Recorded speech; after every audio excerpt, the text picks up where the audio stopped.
Hello students, I am Nilofer Mees, your English teacher. Today we are going to start chapter number 3 from your first flight. So everybody, take out your book on page number 32.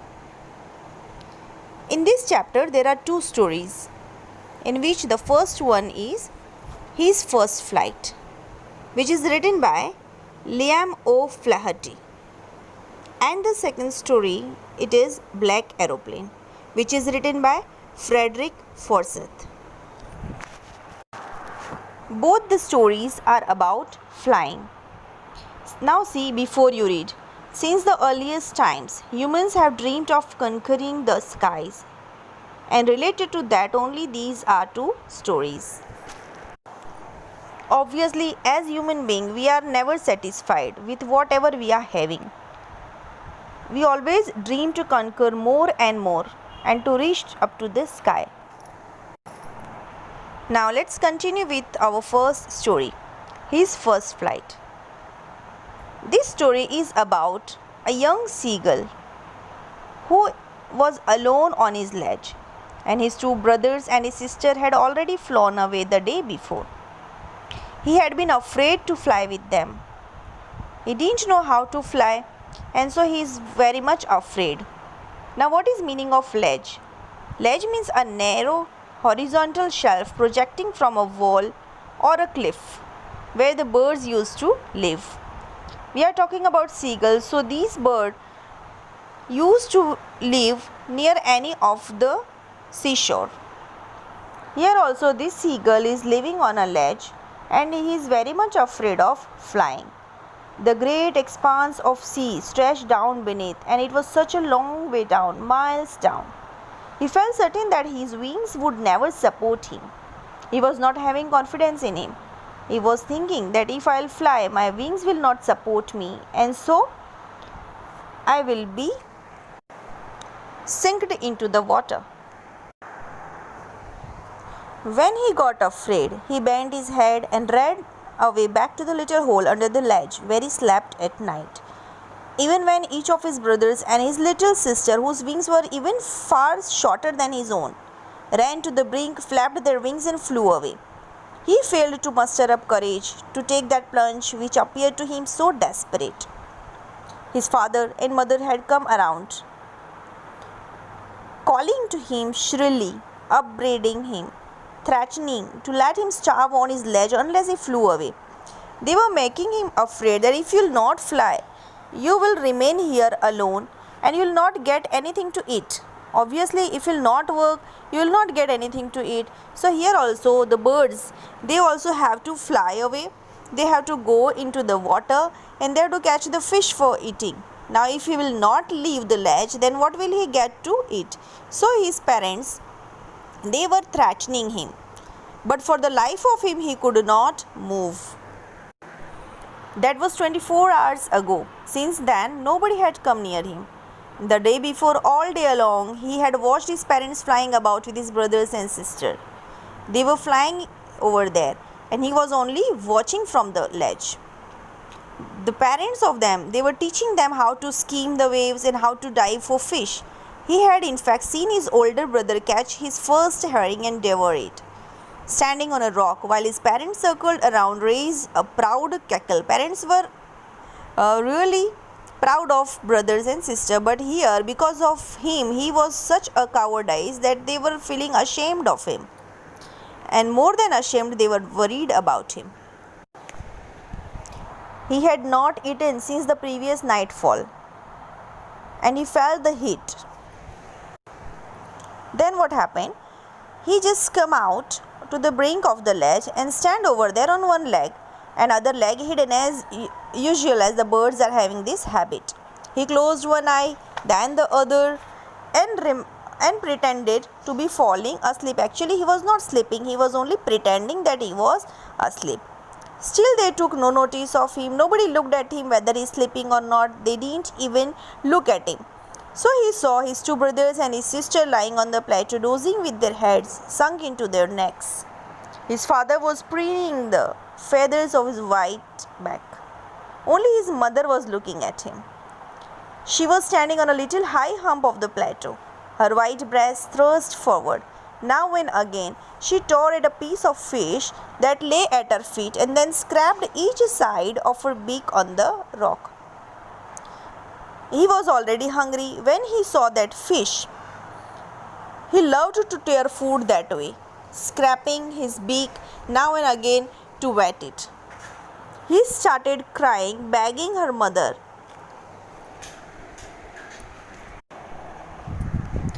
He was now that much hungry that he would not have patience.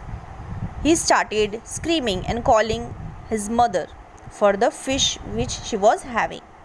He leaned out eagerly, tapping the rock with his feet, trying to get nearer to her as she flew across. But when she was just opposite to him, she halted. She stopped over there, and her wings were motionless. Now she was not flying towards him, she was stopped over there. He waited a moment in surprise. Why my mother is doing like that, wondering why she did not come nearer. And then, maddened by hunger, because he was so hungry, he dived at the fish. Then a monstrous terror seized him, and his heart stood still. As he didn't know but what happened, he came out of the ledge and he was falling downwards into space.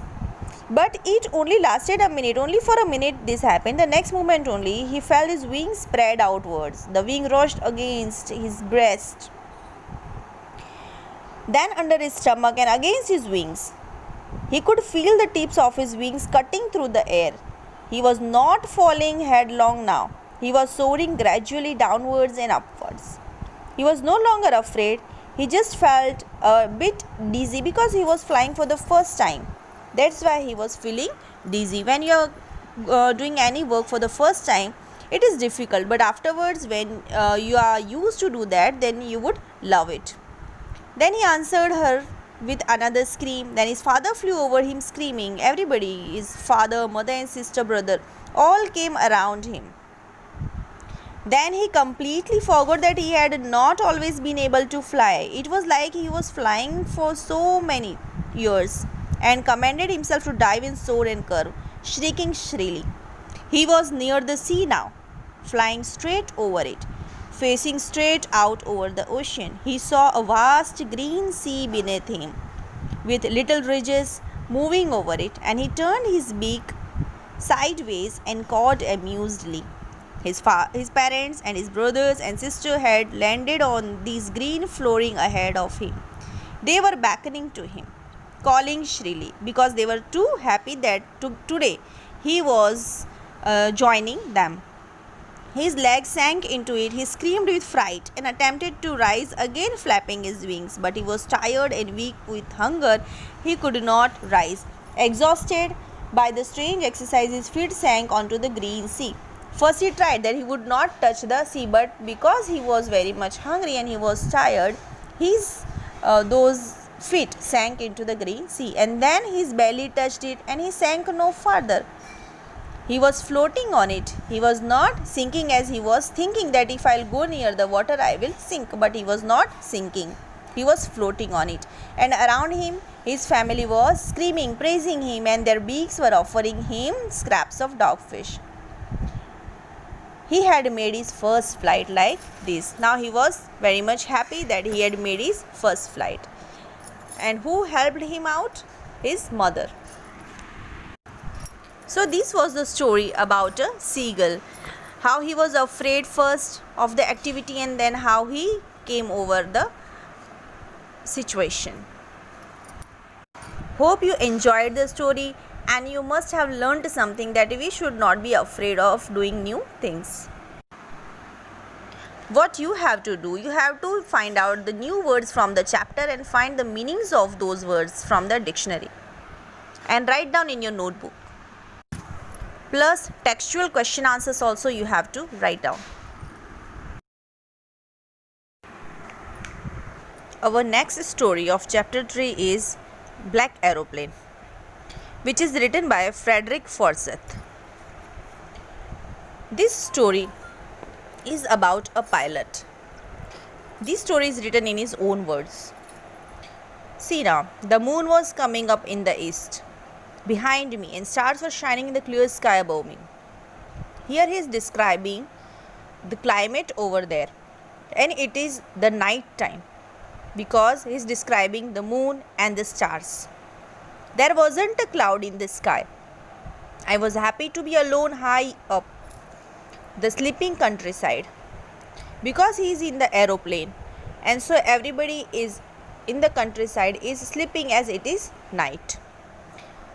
Name of his aeroplane is Old Dakota, and he is moving from France to England. He is going home back, and so he was dreaming of his holiday and looking forward to being with his family. He has described the timing also, 1:30 in the morning. Now, as he was traveling by aeroplane, he has to call the control room. So he called Paris control soon. As I looked down past the nose of the aeroplane, I saw the lights of a big city in front of me. I switched on the radio and said, Paris control, Dakota DS 088 here. Can you hear me? I am on my way to England. Over. So he called the control room and informed them about his flight.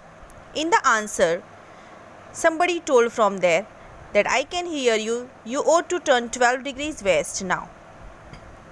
Then he checked the map and the compass and switched over to his second and last fuel tank.